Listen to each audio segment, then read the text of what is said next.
Today I'm talking with Bill Phillips, founder of the KFG Project, which is the Keep Effing Going, except we don't say effing. Former Navy commander, pilot, cancer survivor. And I instantly love this guy. Love everything he stands for. Give it a listen. Go support the KFG Project. Let's get after it.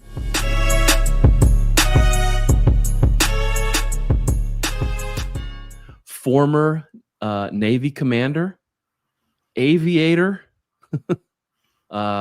cancer survivor. And that's what you've got behind you on the wall there. The Keep Fucking Going. Yes, I don't know sir. if you say it. I don't know if you say it that way when you introduce yourself. It depends. Not in front of my mom, although we had a Right. big kickoff event and there were kids there. It's family friendly, and I'm like, all right, you guys know the name, so You're like, oops. yeah, I'm just going to tell you right now, you're going to hear some F bombs. Yeah. But Well, give me a little. I mean, I read it, but for everybody listening and watching, give me a little background. Like, yeah, how'd you go from the Navy to starting KFG? yeah. So I guess it's about 2 years ago now. I was, approved to retire after just over 20 years in the Navy. Flew jets, airborne electronic attack, so EA-6B Growler, and then EA-18G Growler. It's a fighter jet, F-18 with jamming pods. It's just a fighter jet. That's all. Yeah, I was not in the cockpit towards the latter part of my career. I was spending time in the Pentagon fighting for money to fund things for our war fighters, and wow. Yeah, I started seeing some things as I'm like, all right, I'm getting old and something ain't right. I waited, as aviators do. We tend to be a little healthcare averse. We report things when we really feel we need to. So for me, I waited till I was inside of a year of retirement, went to my flight doc and said, I'm starting to see some things, some blood where I'm not used to seeing it. This is, kind of weird. So got a referral to get a colonoscopy. Fast forward, took me about 5 months to get that colonoscopy, but diagnosed with stage 3 colorectal cancer. So huge shock. Most consider myself healthy. We get flight physicals every year. We work out work hard, play hard, but so did the colonoscopy, huge shock. And then I was just kind of like trying to process everything. Started radiation, then did chemo, a couple of surgeries. As of this past January, I'm 1 year, no evidence of disease. And during treatment, I got to just be a full-time patient. I got treated at Walter Reed in Bethesda, Maryland. So not far from where I was living. And during treatment, things you're kind of, it's a very emotional experience. There's a lot of ups and downs, mostly downs early on. There's a lot to process. You go from feeling like I got 3 kids. I'm going to live a long, healthy life to questioning, like, am I going to, especially in those first couple weeks after you find out you have a tumor, but you don't know what, where it is. I knew it was aggressive, and I didn't know if it had spread throughout my body, and I had months to live. Right. So it's a lot to process, but through treatment, I had just amazing support. My first squadron that I was in the Navy all came out for a weekend, through a raging party, but I'm on chemotherapy, and it was a good test for me because I couldn't join them the way I normally would. Everybody walked in with a case of beer, stopped at the beer store on the way here from the airport. And so emotionally uplifting, and it was a huge boost. And I realized the power of the social network was just incredible. There was a lot of gifts that the Navy gave me, and that was surely one of them. That's awesome. Getting to just a little bit later in treatment, there's a lot of stuff, personal stuff going on. There were some fractures in the family. There was things that now became, much more pronounced. So a buddy of mine called me. He was a former squadron mate of mine and super, very close friend who visited me every phase of treatment. He's like, hey, I live in Arizona. The World Series is out here. If you can make it out here, let's go to the game. And I was like, nope, no fucking way. I just had my 5th infusion and had a 6th, and I was hurting. It was like a permanent hangover. So I was like, nope. And then I just couldn't, I don't know, something just kept, bugging me. So the next morning, I'll skip right to it. I go to the World Series, Yeah. The next morning after the game, and the game was amazing, perfect weather, the energy of the people there, the crowd, it was just so uplifting. I'm like, man, I needed this. This is incredible. I'm so glad I said yes. Next morning, we go and have breakfast with a colleague of his who works with my buddy. He was an athletic director at Arizona State, and they had a breathwork instructor that worked with Division I athletes, professional athletes. And I'm like, my breathwork? What? I know how to breathe. You know, we fly jets. They tell us how to do this hick maneuver, and we're very good breathers. No way. It's totally different. And I find out he's a life coach. So start coaching with him, and everything in my life turned around. We got a jet on our logo. It's taken off. And that was that pivotal moment where everything just the perspective, it all just changed in that instant. We start working together. I liked it so much. I joined a coaching school. I like that so much. I started a nonprofit that gives coaching to patients, but that's kind of the nutshell of like, I just retired from the Navy just over a month ago, started the nonprofit about the same time. And we're kicking ass. It's awesome. That's incredible, man. That is an incredible story. So I was going to ask you, what about that? Like that whole trip, right? I mean, that's gotta be a trip. You've just been told that you have stage 3 cancer. What about your time in the being a pilot, tactical pilot? What about that helped you deal with that situation? Well, so we learned very early on to compartmentalize. There are things that are on the ground that you don't want to take up with you up in the air. So we spend a lot of time mission planning, we spend a lot of time training. And, training oftentimes for most of us is more stressful than deployment. In deployment, you got your battle rhythm, whatever the mission is. We've trained for so much worse. So I felt in a way that ability to compartmentalize was really, really played a role in whatever it is that I was doing. So if I was, for 2 weeks, I knew I had a very large aggressive tumor.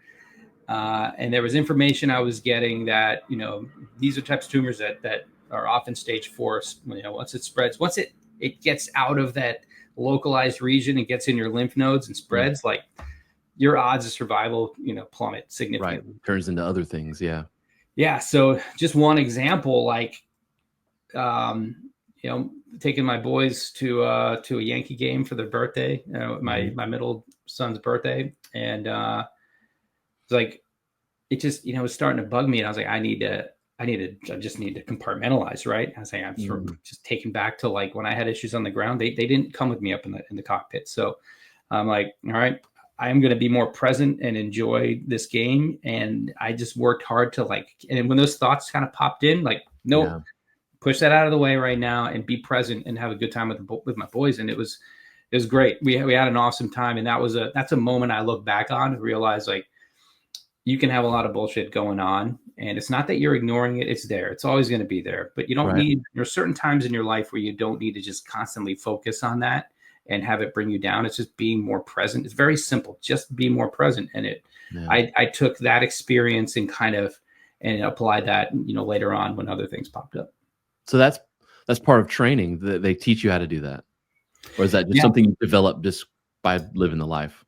Yeah, we have all kind of operational risk management, crew resource management. We have these different trainings that we go through, and it is, and then early on, even in like the, early, flight school, where they're, talking about, we've got stresses at home. We need you to be here. It's like, be present, right? We need you to focus on the mission, whatever you've spent hours studying for. If your head's not in it, like, you're probably going to crash into another plane. When things happen, they happen rapidly. And we call it like the holes in the Swiss cheese start lining up. And that's usually when the early signs of a mishap. So you have to be on your A game, and that ability to compartmentalize plays a major role in that. That's got to be huge in personally dealing with getting news like that, or just kind of navigating life after getting news that you have cancer, to be able to be present for your family, like you're talking about. Like, yeah, I mean, I can see where it could freeze you. You could just get sort of stuck in that spiral, that thought process. And, there you go. You just kind of waste the rest of the time you have. Yeah, that's that downward spiral that we call the death spiral, or it's like, Yeah. the flat spin they were in Top Gun, where Oh Goose didn't man. survive. It's like, Yeah, I remember that. you got to recognize those things, and there's control inputs. There's a way to react that will keep you in that spiral, and there's a way to react to get you out of it. And it's recognizing, that situation, whatever it may be, and applying the proper controls to get you out of it and survive. Well, man, 20, how long were you in the Navy? You said 20, 22 years, 20 Yeah, years? cancer bought me a little bit of time. So it's 22 and a half years. Yeah. 20. So what did that not prepare you for when you got out?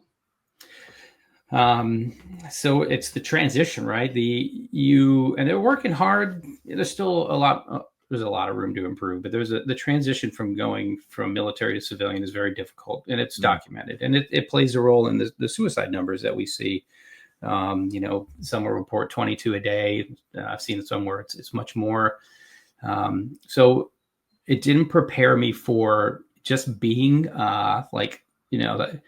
having a different identity. You take off the uniform, and your purpose changes. So what can I do to be purposeful? And I don't have the identity of an active duty naval officer, right? It's right. I'm now my identity is a retired. It's like I look at a lot. I've seen interviews with like former professional athletes who have a very difficult time when they take off the uniform, or they're cut, right? And then nobody wants to re-sign them.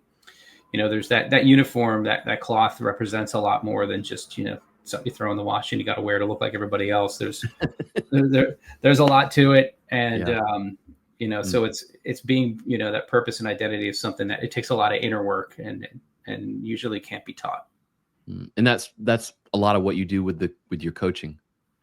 It is. Yeah. So my personal experience, right? It's unique because I'm being treated at a military hospital, military treatment facility at Walter Reed, and a lot of the patients there are active duty. They're young, they're under 40, and that's the AYA, adolescent and young adults.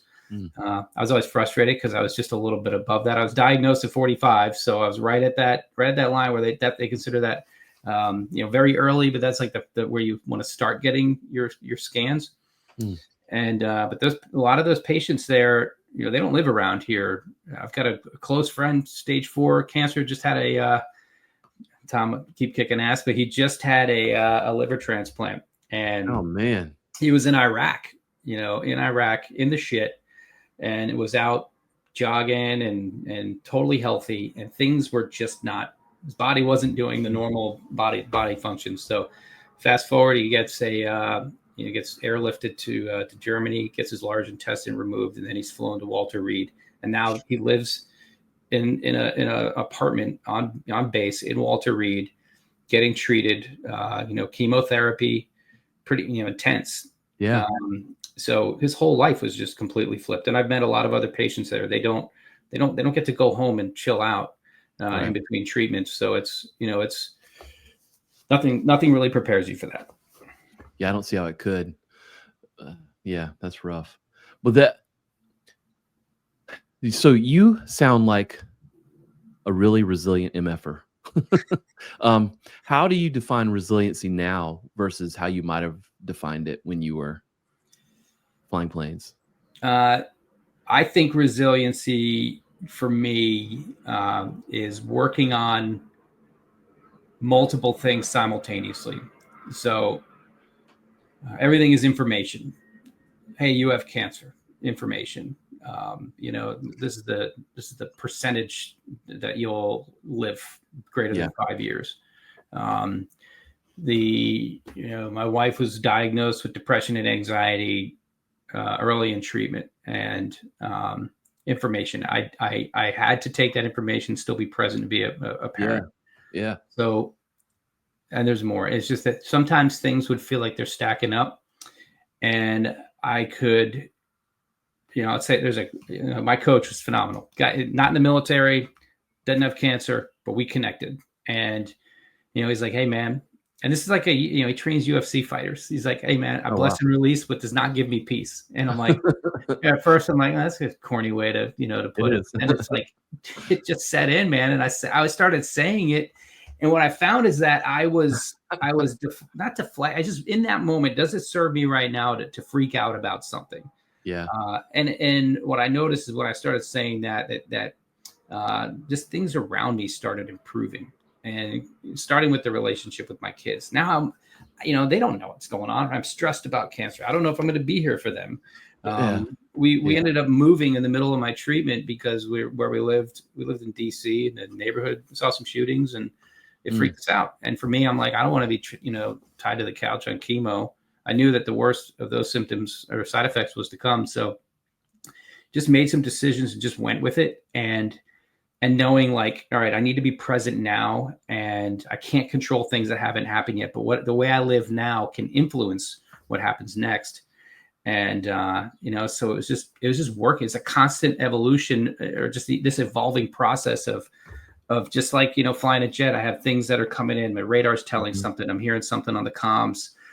It's all bits and pieces of information. All right, what do I need? What's the closest alligator to the canoe? And just kind of working through that, the task load and figuring out how to respond. I love talking to you guys, you military guys. You always have really cool sayings. That's the first time I've heard the alligator next to the canoe, and I'm going to steal that. I love that. You always have something like that. Where did Bill? Where did KFG come from? Where did the name "Keep Fucking Going" come from? So it was a kind of a blend of things. I had a lot of my buddies would text me, like, hey, how you doing? And they'd always kind of finish the text with LFG, like, let's fucking go. Like, yeah. Hear it all the time, especially in the sports world, and my athlete buddies especially. And then, but it wasn't like, it's like, all right, let's fucking go. But then like at cancer, and I really think this applies to any difficult situation in our lives. It's keep effing going, keep fucking going. It's not, you got the next infusion. The worst part about chemo for me was it's a 3-week cycle. You get the infusion, you feel like ass for a week. The second week, you're starting to feel a little bit better. And the third week, you're not on any meds. Your body, this is the best that you feel. You're like, all right, I'm starting to get back to normal. Then you got to go back and sit in the chair and go through it all over again. Yeah, you don't want to do it again. Yeah, and it's like, okay, now I got surgeries coming up, or I have, it's like, just keep effing going. And honestly, it's that Jim Valvano speech on the ESPY Awards in the 90s. Yeah, he's dying up there, dying of cancer. Yeah, and he's like, don't give up, don't ever give up. And like, I watch that, man. I watch that sometimes sitting on the couch, just watch it, on my phone. And like, I'd start welling up, man. Like, I feel it in my chest, and I'm like, it's like, keep fucking going. Just so as I got into this coaching school, this is it's International Coaching Federation, type training. So it can apply to anything, executive coaching, like spiritual coaching, whatever you're into. It's just the framework. And I wanted to first help. I didn't want to talk about cancer. I just want to be like, all right, I'm going to beat cancer. And like, that's not my identity. I'm going to move on and put this behind me. And I wanted to help lower the veteran suicide rate, which is what I originally got into, the coaching for. And as a way to like plant the seed and like kind of get ahead of the problem and just, teach people some resiliency and some things through coaching that worked for me. But then as I just was getting further into treatment, it just felt more like I need to give people the blueprint for what worked for me, and hopefully it works for them too. And it was always came back to KFG, just keep fucking going. And then I'll describe it to people, and they're like, oh, that's pretty cool. And then I'll say the name, and then they're like, holy cow, that's awesome. Yeah. You're serious. Yeah. And like, so what? Someone's like, well, you can't curse in your name. I'm like, well, then I can't help you, because this, why not? I'm being authentic about what helped me. And in order to, you can't tell your story and be fake about it, or, try to appeal to somebody else. You need to be authentic. You've got to be authentic. People can sniff that out too. When you're fake, they can tell right away, and they're like, yeah, bye. There's the bullshit detector. Everybody's got one. What kind of mental or psychological support do you wish you had that's sort of driving you to push KFG? I think so. I felt like because I had such good support, it's almost like not fair. Like, I was meant to get this amazing support structure behind me, and now it's like my calling, right? My duty in life now, my mission is to improve the treatment experience for others. So I had, even before I started the coaching, Walter Reed, they're like, we're going to put you with a therapist, and they're going to talk to you. They're going to talk to your immediate, whoever your caregiver is. So they talked to my wife, they talked to my kids. And, my therapist was so good that she's now a board member with KFG and helping me, Cool. connect to people. So I have her, and I met the coach, and that was just like the missing. I didn't know anything about coaching. And if somebody had said to me, hey, you should work with this coach, and it's like not sports related, I'd have been like, yeah, okay. I'll write it down. I'll call them, right, and probably not follow up. So it was the blend of the things that were happening in my life and the right people at the right time. So I feel like I had, an amazing, there's nothing to prepare you for, hey, and it wasn't like, hey, you have cancer at first. It was, you have something in you that all signs point to cancer. We don't know where it is. We don't know how, if it's gone anywhere else. We don't know. And we're going to call it cancer until the pathology and the scans come back. right. So I was also fortunate because one of my best friends is a doctor. His wife's an oncologist. So I texted him a photo of, here's the printout of my colonoscopy result. And he just replied like, oh shit. But I immediately started getting information and realizing that my network was already in place to help me through this. And, so I feel like I've had, if anything that I could have done better or wish I had, it was to had started the mental work sooner. Mm-hmm. Because what I did is I tuned out instead of tuned in. If things got stressful, I was a work hard, play hard. If things are stressful at home, I'm going to go kill a bunch of beers with my buddies at the bar, and we're going to celebrate, life, whatever. No one's yelling at me at the bar. I feel comfortable here. I don't want to go home. Mm-hmm. So I was treating the other things, triaging the other things in my life the wrong way.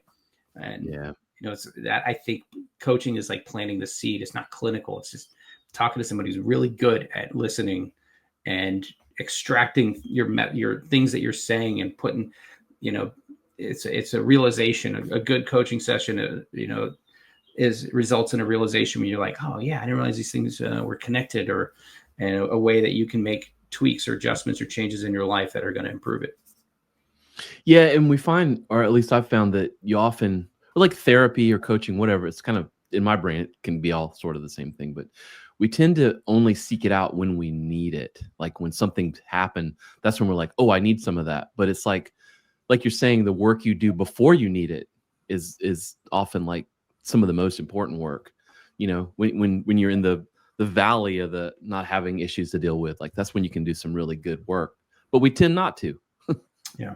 Why is it's that? like training. You got to exercise the muscle. This is the brain muscle. And if you're not working on the brain muscle and you're only working on the, the pecs or whatever you're trying to show off, well, then the brain, there's going to be some mental atrophy.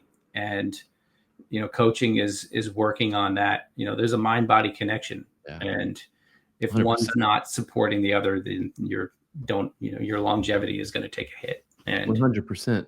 Well, you're coming off as a pretty positive dude. I mean, you talked about being able to compartmentalize things. Do you feel like that mental approach to all this has really helped you heal? Yeah, absolutely. I got really interested in learning about the mental physical connection. So healing is, it's if you're feeling something, there's something, oftentimes your body's trying to tell you something. So it's being more in tune with that information. And, if you're feeling, you have a particular reaction to something that somebody says, like where in your body are you feeling that? But that mental resiliency is something that I wanted to learn more. I started reading about it and learned that when I joined this coaching school, that other people had that same, kind of interest. And it's, but if you're not exercising that muscle, that the brain muscle, and that, I hear about, meditation, right? So I'm like, all right, I'm going to try this out. And I sit there and my mind's just I'm like, this isn't meditation. How do people do that? I'm not a monk. Yeah. But it's just like being able to slow down, be more present, and allowing those thoughts. If they're racing, your mind's racing, let it race. But pay attention to what your thoughts are telling you, and and use that. That's just it's giving yourself some time to think, which is okay. Yeah, that's awesome.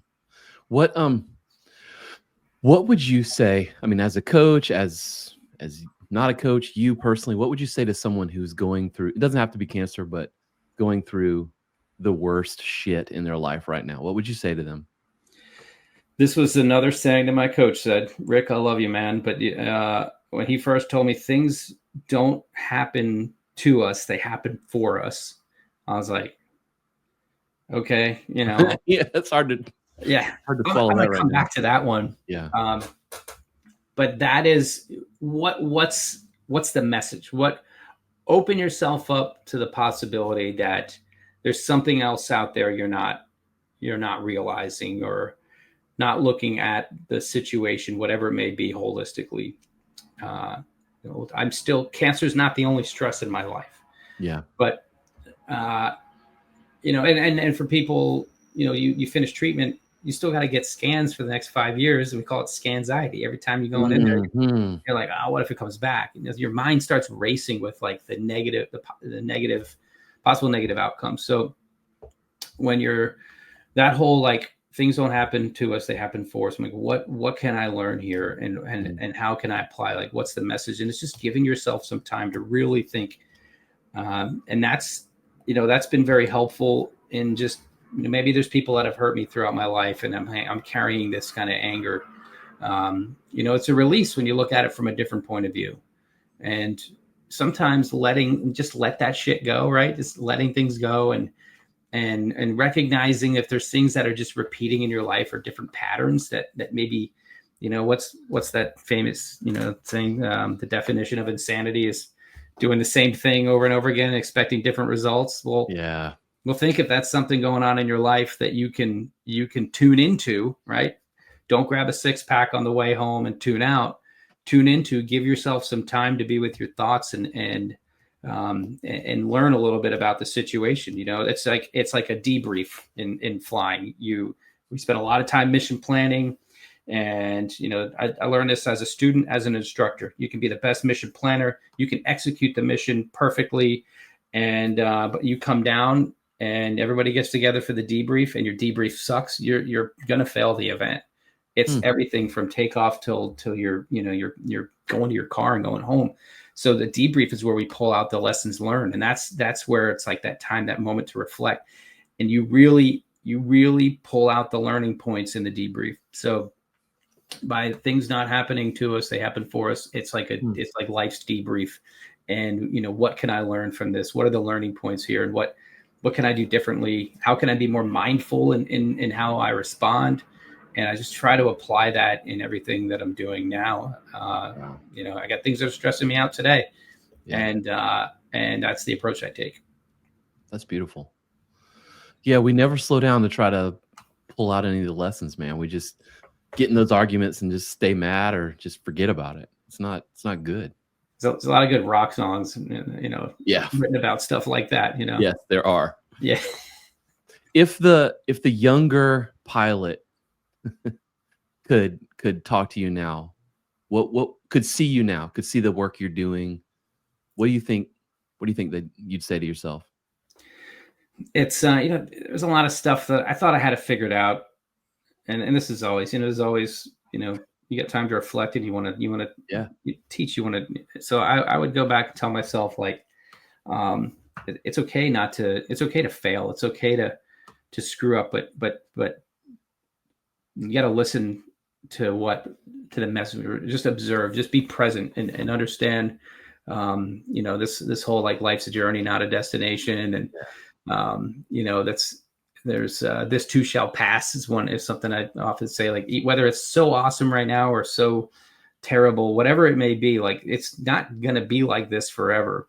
So by being more present, you're just more aware of the things that are around you, and that makes you more aware of the great things that are around you, and that tuning out, you're losing sight of those things. And If you're kicking ass at life, maybe you have less things to compartmentalize that you have to leave behind you on the ground when you're up in the air, and that are just waiting for you when you come back. So I think that just being more present, Oof. Yeah. Oof. is That hit helpful. hard, man. When you just said that, that hit hard. Yeah, Yeah. because that's what we do. I mean, we're just trying to ignore it for now, but it's still waiting on you. Yeah. It's still waiting on you. Yeah. Yeah. And so I would, I'd be like, all right, if I'm super pissed off about something, the old way was just, all right, I'm going to tune out. I'm going to forget about it for a while. But then you wake up with, poor sleep and a hangover, and it's often worse. And that just doesn't help it. So, change your approach. If things, goes back to the old insanity definition, try something different. And there's a song that really got me through. Since I already mentioned rock music, I play the drums, man. I love cool. music. And I was like Pearl Jam a little bit as a kid, but they have a song called Given to Fly. And like he says in there, could have tuned in, instead he tuned out. And it's all about, life, punching you in the face, but then how do you respond? And, Cancer was a good, they landed a good solid hook, and I was in Mike Tyson's Punch Out. I'm spinning around, I'm seeing butterflies, and, but it's about how you respond, give yourself a second, process everything, but stay tuned in, and things will work out for you. 100%. It's like that stoic mindset where, the one thing you can control is how you respond. Yeah. That's the one thing you do have control over, but we often don't exercise it. No, it's easier not to, right? It's when it gets easy. I know I've had a bunch of surgeries and I have a bunch of side effects, and I manage it. Docs are always trying to give me drugs. Hey, you can manage it with this drug. No, I'm gonna, I used to make fun of some of my buddies that did yoga years ago, just because why not? We bust each other. Why not? Because why not? Yeah. And now I do it like 6 times a week, and it's been like super helpful. And I'm not on any like medications. I take supplements, if that, to be healthy. And it's just, and I have, the surgery that they've amputated organs that directly impact your daily quality of life. So I've got to live differently. I got to eat differently. Yeah. And I notice when I give in to temptation sometimes, and I'm going to eat that just shitty food, right? High ultra processed with a whole bunch of sugar. The stuff that tastes so good in that moment. I pay for it, man. So it's just a reminder of like, okay, I gave in, and it did not serve me. So that couple minutes of like, oh, this is tasty, it sometimes leads to a couple hours of like, why did I do that? Oh man. We should all kind of feel that a little bit. I think that would be kind of helpful, I think, but not where you are with it. But I mean, if we could just reflect a little bit, it would be helpful. But yeah, I feel you. So what is next for Keep Fucking Going? What's the ultimate vision here?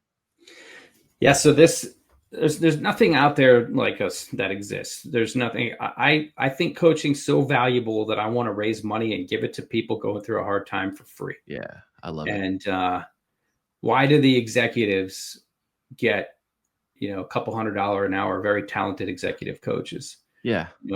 If you wore a uniform, and this isn't just for military. I've got a friend from high school who recently passed away of stomach cancer. There's others. I grew up on the Jersey Shore.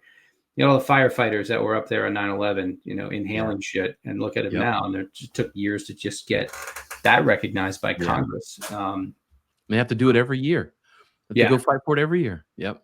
Yeah, I just joined an organization called MOC, Military Aviator Coalition for Health, and they just had a bill passed in the House. They're working on the Senate, and this is just aviator fixed wing. The rotary wing is next, but these are fixed wing aviators battling cancer that got out of the military, and they're having an issue saying that this cancer service connected, getting the VA to respond for it and cover their cancer. It's nuts, right? So KFG is part. I got on a little tangent there, but KFG is Keep Fucking Going is about how are you going to handle this shit sandwich that you've been given now? well, we're going to give you resources. We're going to give you coaches. We're going to give you other, we're working on some content. It's a working with like an AI like companion that cool. works with each person individually. There's so much information out there, and I've gathered a ton of information. I have therapists, I have physical therapists that are part of this organization, coaches, nurses, other clinicians we're taking all this information and packaging it and offering it in a way to complement the coach, complement your care that you're getting. So we're not saying don't go see your oncologist or don't talk to a therapist. Get all that shit. Everything the hospital gives you or your medical care gives you, we're gonna complement that. We're gonna be a companion through that process and into survivorship. So I'm starting with what I know, right? I know Walter Reed, I know military. And it's just, this is scalable to any oncology center in the U.S. and anybody. And we're looking at, I say targeting, right? But I can't help drop use some of those terms. But it's the patients and it's the caregivers. Sometimes the most stressful people I saw in that waiting room. So I'm like, oh, this is not, somebody else is going nuts. They're yelling at the doctors again or the frontline staff. Like, it wasn't the patient. This is the caregiver. Yeah, that's right. And so they're getting coaching too.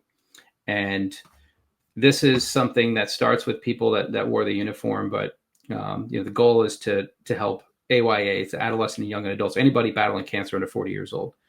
And we're working with some other foundations, but we're like 2 months old. So there is so much room to grow, and cancer rates are climbing. Colorectal cancer rates are climbing. It's distressing, right? So it's not just about beating the cancer.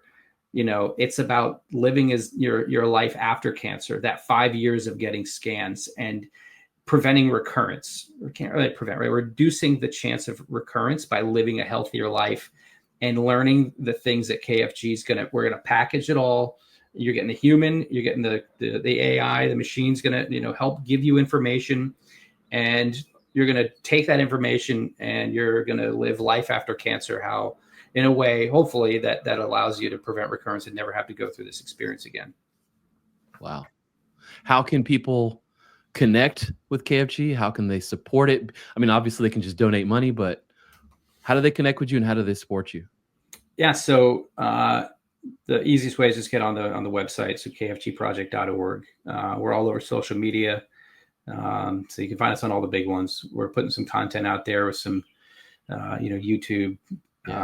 But it's really like supporting is donating now, because we have these amazingly talented coaches, and our structure is to give people 50 coaching sessions, and to bring in and the coaches. What the beauty of this is like the peanut butter meets the chocolate moment, right? So I'm sitting in coaching class, right, and I'm like, I got these patients here I've been telling them about what I'm doing.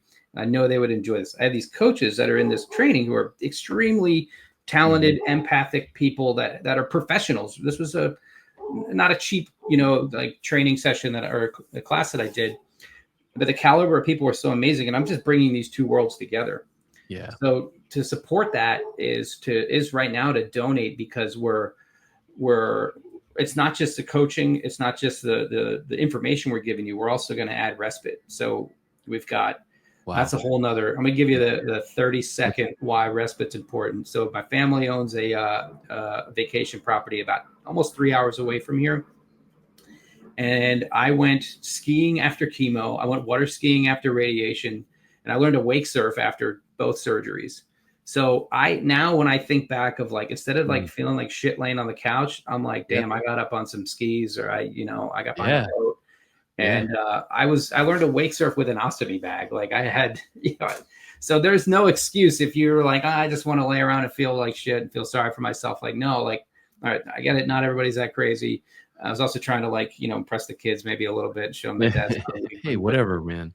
Yeah, but whatever helps you keep fucking going, right? And so all that costs money, but that's our programming. So to give the best programming, it does require, a significant amount of funding. So donating right now is, and then if you need, if you're in need of this service, you're going through cancer and you're Anybody who I described that we're helping, like, reach out. You can, there's a form you can fill out on our website. You can connect with me through social media. However, we have people that are standing by to help. I feel like the 1-800 line, Awesome. people are waiting for your call, but yeah, hey, that's it's great. a squadron of people that we've brought together, and we're growing. So the resources are there. Come find us. We'll help you. I love it. I love your mission, man. I love you for what you're doing. It's incredible. And share that story. Keep doing it. I know you will. You don't need me to tell you that, but keep fucking going, man. Thanks, man. Thank you for giving me, the opportunity to share it. And I'll have to keep you updated on how we're kicking ass. I will be tracking you down. Yes, sir. All right, man. Thank you. Yeah, thank you.